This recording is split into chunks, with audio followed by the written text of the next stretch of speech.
अतिशय भव्य दिव्य या मलंगडाची आज नातांची पौर्णिमेनिमित्त मोठ्या प्रमाणात यात्रा भरत असते। हिंदुस्थानचे हिंदू हृदय सम्राट वंदनीय बाळासाहेब ठाकरे साहेबांच्या आदेशानुसार धर्मवीर आनंदिके साहेबांच्या मार्गदर्शनानुसार या मलंगडाची मुक्ततेसाठी आम्ही सर्व शिवसैनिक असतील, भाविक असतील, हिंदू मंच कार्यकर्ते सर्व असतील, सर्वजण आम्ही मोठ्या प्रमाणात आंदोलन करत आहोत।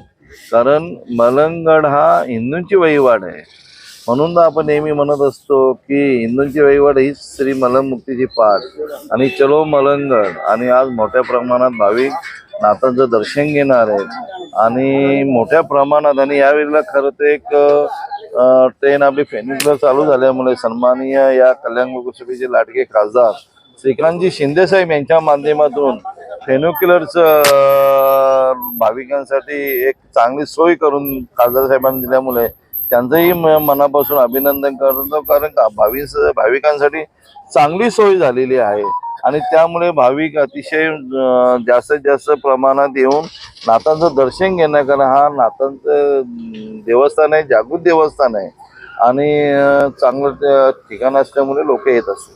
काय वाटतं की आता मलंगड मुक्तीचं हे होईल का? अनेक वर्ष कोर्टात असलेला हा प्रलंबित प्रश्न, परंतु आम्हाला ह्या संपूर्ण शिवसैनिकांना असेल, भाविकांना असेल, हिंदू बांधवांना असेल, कारण गेल्याच वर्षी आपला दुर्गाडी किल्ल्याचंही प्रकरण हिंदूंच्या बाजूने आल्यामुळे तेही आपलं हिंदूंची वहिवाट झालेली आहे आणि मग हेही मलंगडाचा लवकर निर्णय होईल। कारण शेवटच्या पटलावर हा विषय आता आलेला आहे कोर्टात आणि लवकरात लवकर याचाही निर्णय लागून हिंदूंचा ही वहिवाट होईल, आम्हाला सर्वांना आशा आहे।